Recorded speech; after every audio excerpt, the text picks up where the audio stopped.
ఆదేశం మేరకు కార్యకర్తల అభిష్టం మేరకు దేశవ్యాప్తంగా బాబాసాహెబ్ అంబేద్కర్ జయంతి ఉత్సవాలను భారతీయ జనతా పార్టీ ఆధ్వర్యంలో నిర్వహించడం జరుగుతున్నది. రాష్ట్రీయ సమరసత దినం పేరుతోని ఈ కార్యక్రమం నిర్వహిస్తున్నాం.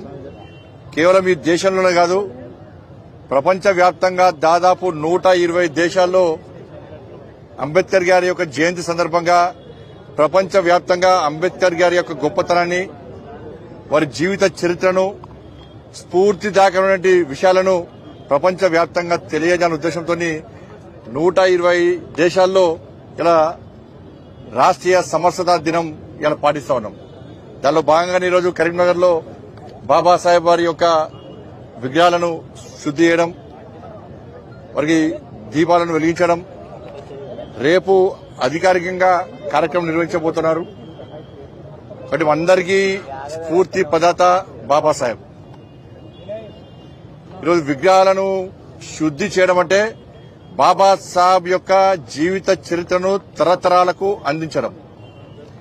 విగ్రహాలను శుద్ధి చేయడం అంటే మనలో ఉన్నటువంటి అజ్ఞానాన్ని తొలగించి బాబాసాహెబ్ అడుగుజాడల్లో నడవడమే దీని ప్రధాన ఉద్దేశం. వాళ్ళ అణగారిన వర్గాల కోసం, అట్టడుగు వర్గాల కోసం, వారి అభ్యున్నతి కోసం కష్టపడేటువంటి అణగారిన ప్రజల యొక్క ఆశాజ్యోతి బాబాసాహెబ్ అంబేద్కర్. ఒకటి కులరహిత సమాజ నిర్మాణం కోసం, అంటరానితనాన్ని కూకటి వేలతో పెగిలించడానికి, ఇవాళ పేద ప్రజల ఆత్మ గౌరవ పతాకంగా ఇలా బాబాసాహెబ్ అంబేద్కర్ ను ఇలా ప్రజలను భావిస్తూ ఉంటాం. అందరం కూడా ఇలా కష్టాల్లో ఉన్నటువంటి వ్యక్తులను ఆదుకోవడమే కాకుండా తన నిత్య జీవితంలో పడ్డ కష్టాలు అందరికీ తెలిసిన విషయమే. కనీసం తినడానికి తిండి లేకుంటే ఒక్క పూట భోజనం చేసి మిగతా పూట పస్తులుండి ఉన్నత చదువులు చదవాలి, చదివిన చదువు సమాజానికి ఉపయోగపడాలని చెప్పి ఒక మంచి ఆలోచనతో ముందుకు సాగినటువంటి గొప్ప వ్యక్తి బాబాసాహెబ్ అంబేద్కర్. అనేక ఒడిదొడుగులు నిత్య జీవితంలో పడ్డటువంటి వ్యక్తి బాబాసాహెబ్ అంబేద్కర్.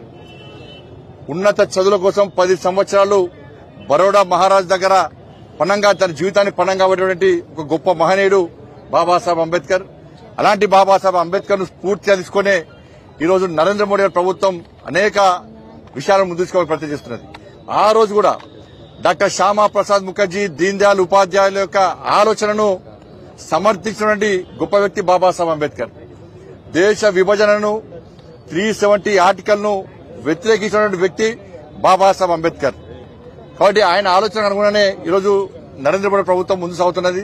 దాదాపు గత ప్రభుత్వంలో ఇలా 12 మంది ఎస్సీ సామాజిక వర్గానికి సంబంధించినటువంటి ఎంపీలను మంత్రులు చేసిన ఘనత నరేంద్ర మోడీ ప్రభుత్వాన్ని.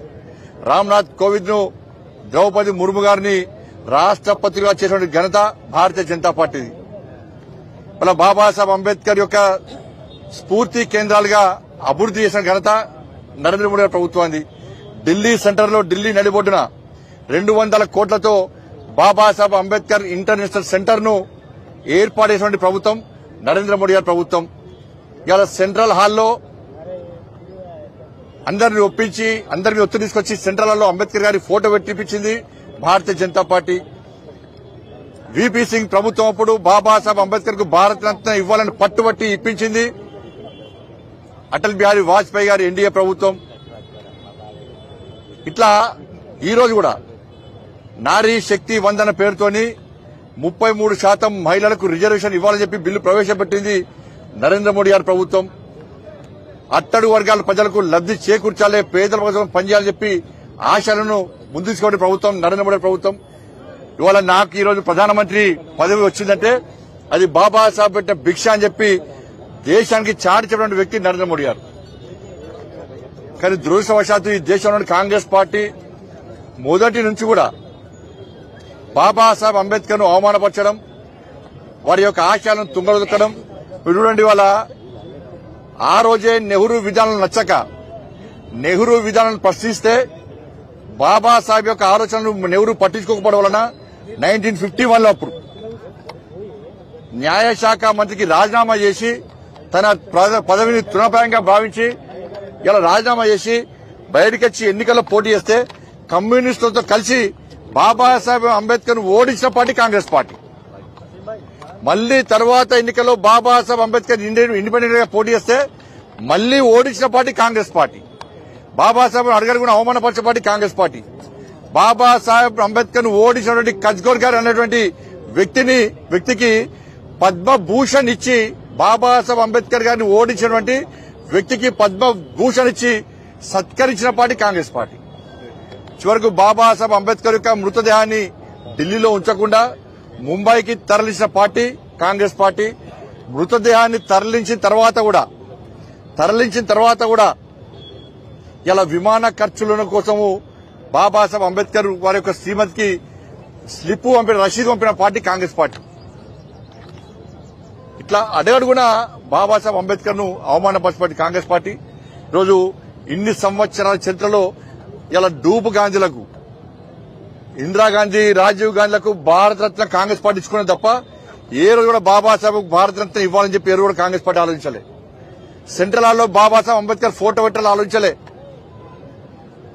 బాబాసాహెబ్ జయంతిని ఇవాళ సంవత్సరాల దినంగా గాని ఇలా రాజ్యాంగ దినోత్సవంగా గాని భావించాలని చెప్పి ఏ రోజు కాంగ్రెస్ పార్టీ భావించలే.